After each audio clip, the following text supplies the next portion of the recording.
Hey, welcome back, everybody, to episode 2 of Stoned and Hyper Sessions, where, as always, I'm your host, Hyperdrive, and with me, as always, is my esteemed co-host, the Stone Mandalorian. Say hey, what's up, Stone? What is going on, man? Good to see you, dude. Yapping as always, man. I like these little sessions in between Saturdays. It's been nice, man. It's pretty fun, right? So it is fun, dude. We're dropping the one tonight, so I'm looking forward to that. So absolutely, dude. That's going to be fun. Hell and yeah. And in episode 2, I thought, sometimes you got to strike while the iron is hot, right? And we're going to break down the Mandalorian and Grogu trailer. Now, I think we have a lot to say about it in Absolutely. 30 minutes. So what do you say we start with just running the trailer, take a look at it all the way through, and then we'll start breaking it down? Yeah, man. It sounds awesome. Let's run it. Let's do it. All right, man. There's the trailer, everybody. I'm sure everybody's seen it by now, but if you haven't, there's the full trailer. Yeah.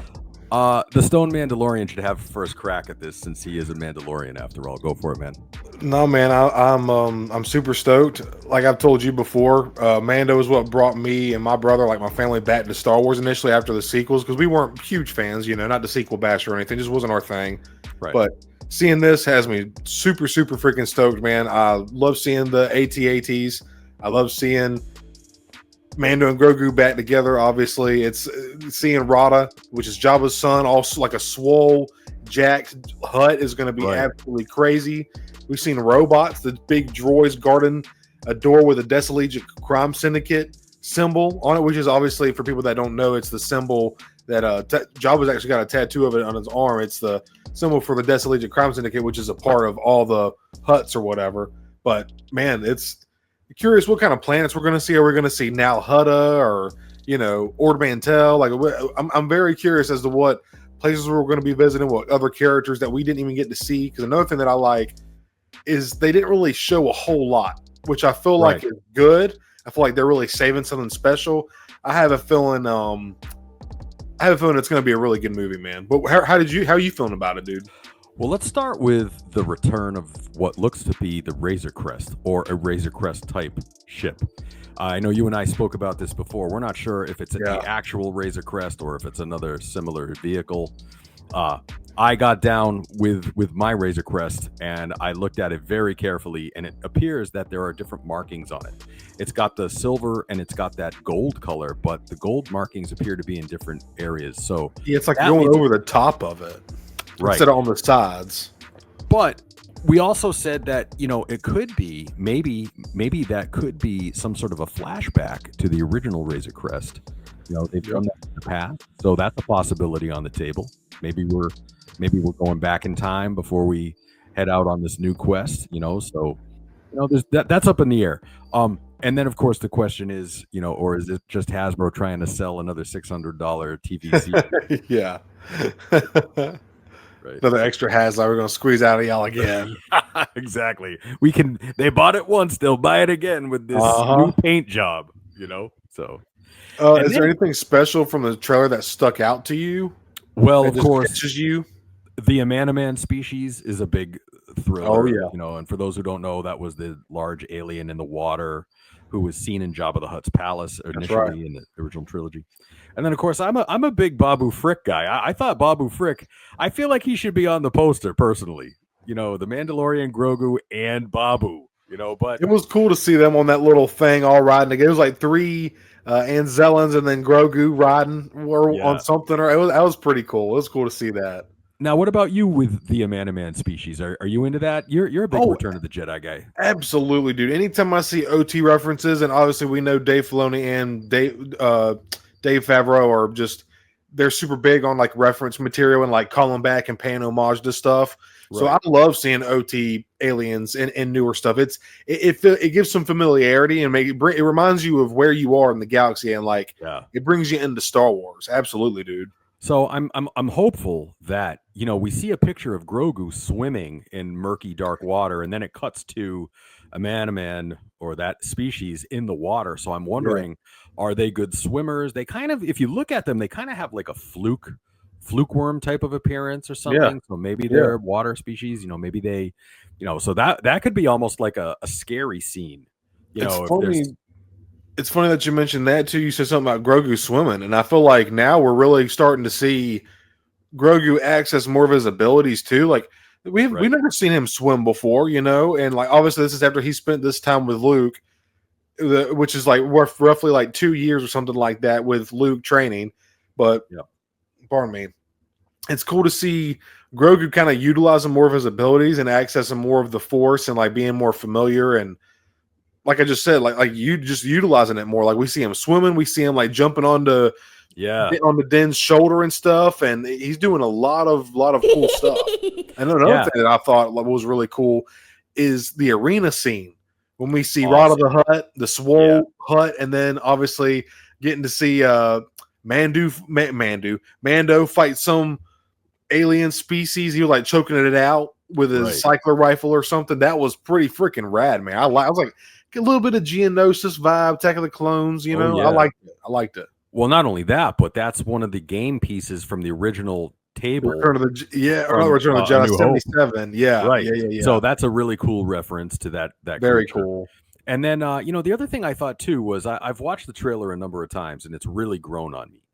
And of course, I'm a huge fan of Sigourney Weaver. I've loved everything she's ever been in, and she's been in so many of our favorite movies over the ages. She's been in the Ghostbusters. She's been in Alien. She's been in, now she's in Star Wars. She's been in Galaxy Quest. One of my, just all over the place. A really awesome actress. But I noticed something, and I didn't know if anybody else noticed that. But there's her scene, her look is very much a callback to Ripley from the Aliens movies. She has that real Ripley Sigourney Weaver look to it. Even the ship that she's in, even that she's sort of like in this space environment, and that it looks very much like the Aliens universe. Now, I'm not saying that there's a connection there, but I like the way they harken back to that. It's almost like bringing in not just a very famous actress from a very famous franchise, but almost bringing that feel into it. I like that. 100%. Did you notice anything in the trailer that sort of harkens back to other things like that? Other than a man, and then the creature that Mando was choking out being referenced into one of the chess pieces in A New Hope. I'm trying to think of what else. I almost want to rewatch the trailer again. I know, right? Okay. There we go. So there we go. Yeah, man. There we go. All right. Let's go for it. So then you want to? So we'll clip this part out. Yeah. Right. So we'll go 3, 2, 1, clip. So there's a Razor Crest-ish. Yep. And of course, who doesn't love Grogu with the little eyesight? Can you hear it hyper? I can, yeah. Oh yeah. Good. And there's my man Babu.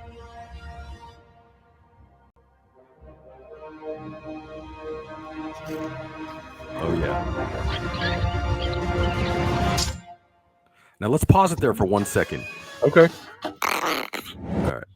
Okay. Now this scene right here is what I was talking about, where she looks so much like Ripley from the Aliens movies, and even there's sort of like, to me, I get a real alien vibe from that environment. The ship that she's in, it just has that real sort of like Ridley Scott feel to it. In the Star Wars universe, very, very cool. So. All right, go ahead, man. Awesome.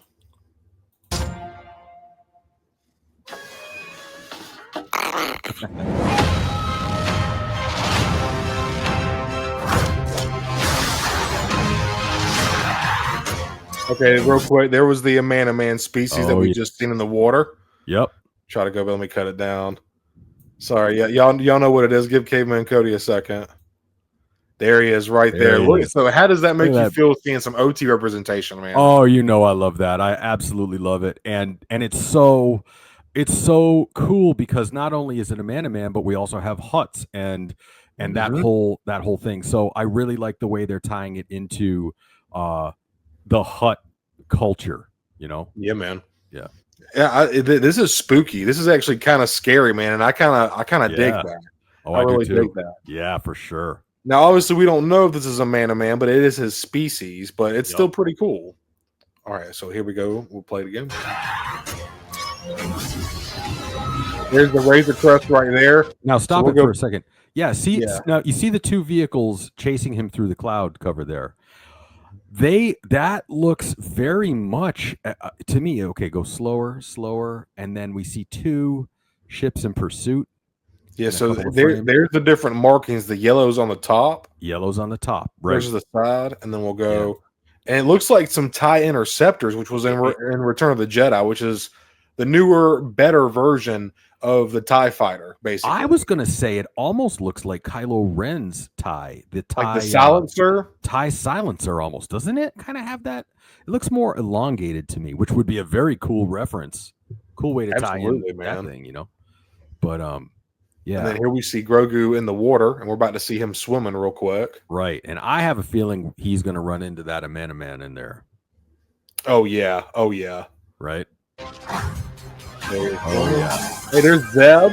I totally forgot about that. We have Zeb in here. Zeb, that's right. So there is Zeb with his cool bowcaster thing there. I'm totally blanking right now. Yeah, man. Zeb. The last of the Lasat, dude. We got Zeb, which is pretty freaking cool, man. This is a live action Zeb from the Ahsoka series. Yeah. And it's cool to see him because obviously he's a part of Adelphi Rangers. And like I was telling you, Hyper, right now, we do have Adelphi Rangers. They're around right now. We also have the Shadow Collective. They're sitting around waiting on Thrawn's return. And then we get to see Zeb. It's almost like they're planning for a Rebels cast reunion. We've already Ezra, Ahsoka, and Sabine are trying to work their way back. Right. It's just, it makes sense. It's a matter of time. We have not seen the Rebels crew all together with Hera, Zeb, Sabine, all the currently living Rebels crew together in live action yet. So that's going to be, they're going to make that a very monumental moment, especially since this is kind of Dave Filoni's thing. So this is his baby. So I think he's going to really take time and care into introducing and us to their reunion in live action form, you know. And let's not forget Chopper in Ahsoka prominently. So yeah, I totally forgot. Yeah, how dare I? I bet you Zeb and Chopper are probably in that scene together. It would be amazing, dude. Right? That would be kind of fun. That'd be fun. Yeah. We got a U-wing. There's Rada the Hutt right there. Right. Look at dude. He's swole. He's jacked, man. He's swole. That ain't no lazy Jabba. No, he's definitely been working out. And you know, the other thing too is we also saw U-wing there briefly, so that's kind of fun. Yes, we did. Cool. We did. Yeah. Yep. Like I was saying earlier, I'm just getting total like Attack of the Clones, like arena vibes from this. Yeah, Love it, for sure. I like how it's kind of dark and the lights. It's kind of like Rancor pitish, you know, very very dark. It reminded me quite a bit of the scene in the 2D Clone Wars animation when Dooku meets Asajj. Remember that whole scene? Yes. Yeah, it kind of reminded me of that, actually. Yeah. Absolutely, dude. Cool. All right, there's what I wanted to talk about again. The droids, there's the Desolate Crime Syndicate symbol right there. I want to try to get that blaster bolt out of the way. There it is. Yep, there it is. So if you look in Return of the Jedi, or if you have the Return of the Jedi Jabba the Hutt figure, he's got that symbol, the Desolate Crime Syndicate symbol, tattooed on his forearm, and these two droids are guarding that. So I really have a feel. Now, supposedly another thing is at this part, after Empire, the whole Hutt Council was slain. Like all the Hutts were pretty much wiped out. The only remaining one was Jabba. But then obviously Princess Leia kills Jabba in Return of the Jedi. So I'm very curious as to what are they guarding here? Are there secret Hutts? Is there a little Hutt society secret going on there trying to rebuild? Is there like riches and gold? Is this the Hutt's fortune back here? Like I'm very curious. Very, very curious. I'm curious about something too. Are you going to get that tattoo before or after you see the movie? Oh, you know what? And where's the placement? Where's the placement going to be? You know, is there a forearm section that you can pop that on? I might be able to flick up on my forearm. But I think I could definitely find a spot. You know where would be a really cool spot? Like the top of the foot. Top of the foot. Okay. You were getting up and taking your shirt off there. I got nervous for a minute. I was getting a little nervous there. You know, right here. Hold on, wait a second. Why are you putting your hair back in a bun? Yeah.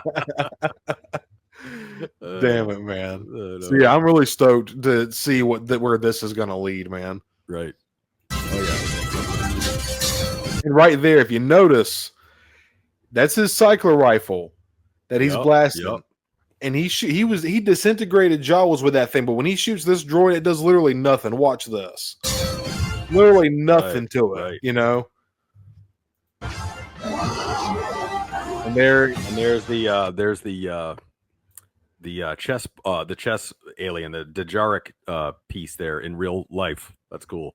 That's very cool. It's super freaking cool, man. I absolutely love this part. Look at that there, dude. I'll so figure. awesome. I want to figure right now, Hasbro. Right freaking now. That's right. Yeah, I mean, will it's pay probably deluxe for that. I will pay deluxe for this all day. Deluxe for sure. If they don't give us that, come on, Hasbro. You know they're already working on it. They're working on it. Do like make this whole thing like a soft plastic overlay so you can get good articulation. Put a ball joint on this head and neck, and then throw this detail on the wrinkles in the skin. Bro, they would kill this. Oh, it'd be so cool. It'd be so amazing. Awesome. Come on, Hasbro.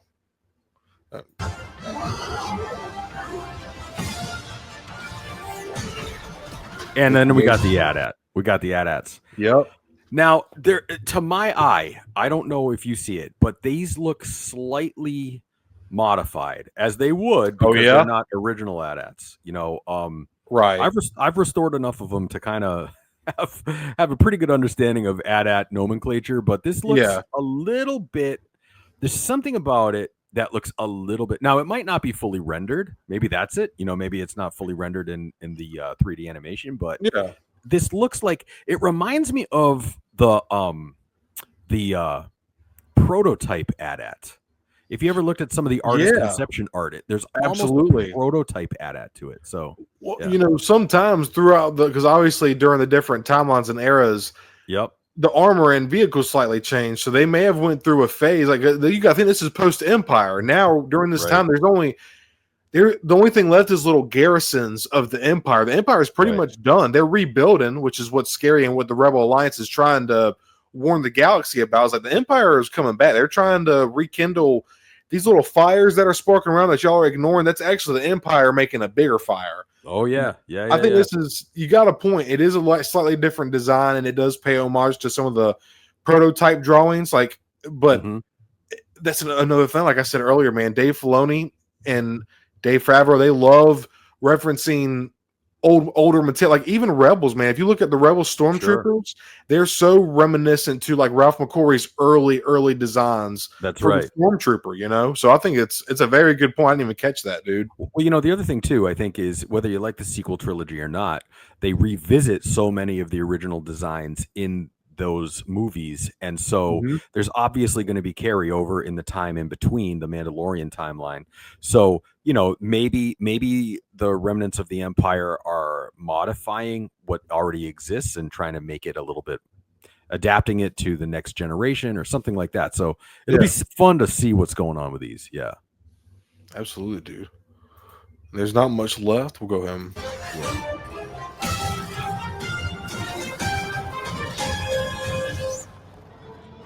oh, there's a couple surprises left. All right, stop that right there because I want to talk about this movie logo right there for a second. So, very Flash Gordon, very Flash. I kind of dig it, man. I kind of it grew on me a lot, you know. Now, having said that, it's not your traditional Star Wars cinematic release logo. So, therefore, I think this logo is sort of a prognosticator of this is going to break the mold of what we would expect from a Star Wars movie. You can tell a lot from a logo. You know what I mean? So it doesn't have the same logo design as all the other cinematic releases. So this is going to be almost more of a, I almost get like a comedy vibe from it. What do you think? It's very much got that like 50s, 60s, like sitcom show vibe to it, you know? Yep, exactly. And I really like it. I really, really dig it, dude. I'm so psyched for this movie, and maybe it's just because I'm a Mando shill and I love Mandalorians. Obviously, my channel named after him, but and obviously I love the Mandalorian season 1 and 2, 3's okay, but that really, man, Mandalorian put Star Wars back on the map, dude. And I feel like it, without getting too off track, I feel like it did so much for Star Wars, but it also like did a lot of bad because like I feel like every other show that Disney Plus has tried to do, whether it's Ahsoka, Book of Boba Fett, whatever, nothing has been able to live up to what they accomplished on Mando season 1 and 2. Man, that was sitting down to watch those shows. It was like Star Wars in TV form. You never seen that really, especially live action, newer. It's just like, and it felt like Star Wars. That was the main fucking thing, dude. It was like, that's so, because you always get weird when they come out with something new Star Wars. You're like, this is just a money grab. Is this actually going to feel like watching? And then you watch Mandalorian, and it's like, dude, you just like get dropped into this guy's story, and you find out along the way about who. It's just really great writing. And going on season 2, we were talking about the Razor Crest earlier and how they blew it up, and like season 2, while that sucked because we were talking about in the pre-show how much me and you love the Razor Crest. Season 2 was kind of about his loss. He lost Grogu, he lost his ship, he lost his covenant, his covert. Like season 2 was about Din losing everything. So like, and like I said to you in the pre-show, man, when that Razor Crest got blew up, like when Din lost it, it was like we lost it too. We were losing it alongside him, you know? We definitely lost it. Yeah. Yeah, and that's when a story hits you like that, that's how you know it's captivating and like you're really invested into this character and what they're going to do next, you know, or even finding out what they did before, because there was things we were finding out along the way about Dan too. You know? That's my one concern, and you and I spoke about this a little bit before. I'm just concerned that as much as I would love to see the return of the Razor Crest, you know, there's a part of me that said goodbye to it, and I've now sort of adopted the Naboo Starfighter as the Mandalorian ship, and so now I'm very curious to see how they tie this in. And my one concern is that Hasbro wants to sell more Razor Crests, and they're going to have some sort of flim flam cover story for it. And I hope that's not the case, but we'll find out, I guess, right? Yeah. Yeah. And we'll go ahead and just play the rest of this out. It's only a few more. My favorite part's coming up.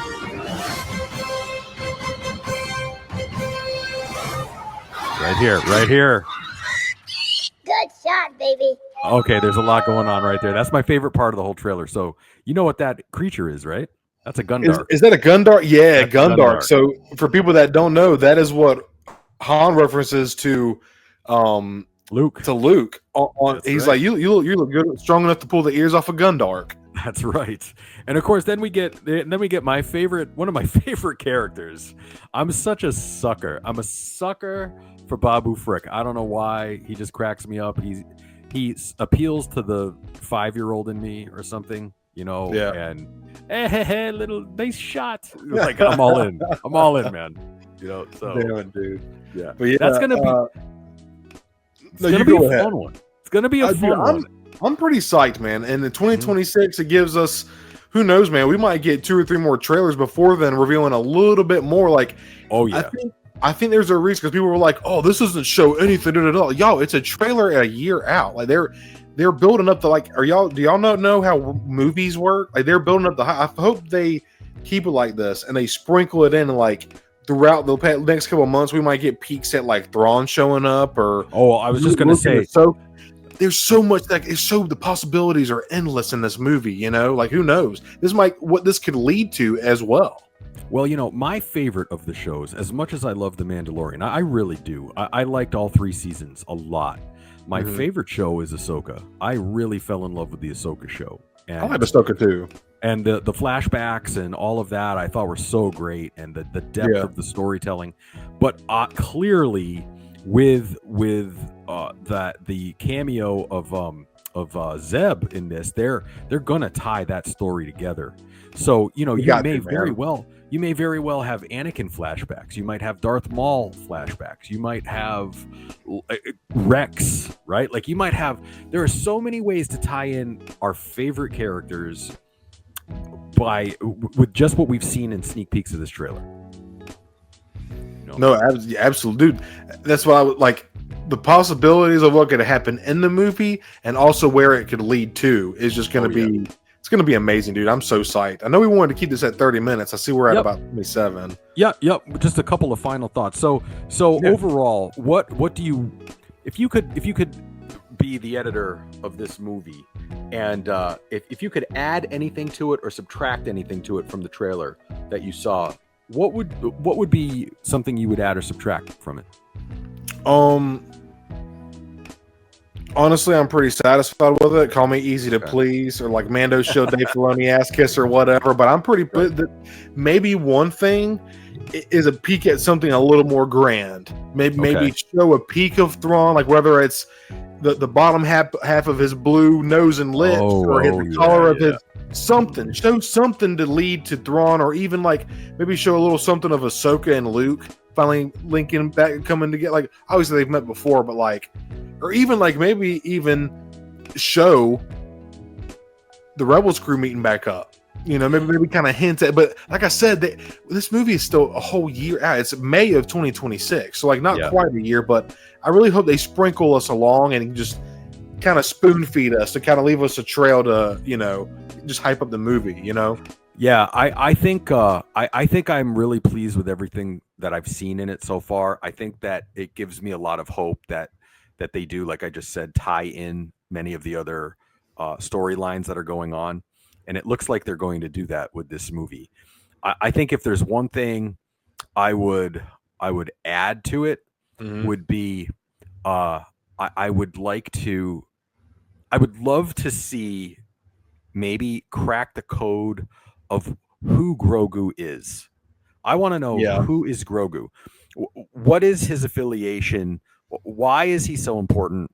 I mean, I understand they played that out in the first couple of seasons of The Mandalorian, but I would really like to flesh out his significance, where he comes from, and why he's so important. Why Luke saw what he saw in him, and all Absolutely. of that. I'm hoping they go down that road. So, yeah. Well, hey man. Oh, go ahead. No, I totally agree, man. Can't wait to see more of Grogu. That's a great point. Getting to see more. Hopefully, it's not as much of a mystery because there's still a lot we don't even know about Yoda to this day. From 1980 and his debut, Empire Strikes Back, we still don't really know that much about Yoda. But my final thoughts overall before we wrap it up here, just wanted to say subscribe to Hyper if you are not already. Thank you all so much for tuning into this episode of Stone and Hyper Sessions. Also, hit that like button. It'd be greatly appreciated. So. Please check out my buddy Stone Mandalorian's channel if you haven't already. Chances are, if you're here, you already know about him. He's an awesome dude. Thanks, we're going to continue on with the Stone and Hyper Session, episode 1. Our thoughts on the Republic Gunship TVC, that's dropping tonight. So I hope everybody looks forward to that. We're just going to keep this train rolling down the tracks, man. Let's just keep going. Straight. Hauling ass till the wheels fall off. With that, everybody, thank you so much. Peace out, and we'll see you for the next one. Thanks for watching. Later, everybody. Thanks.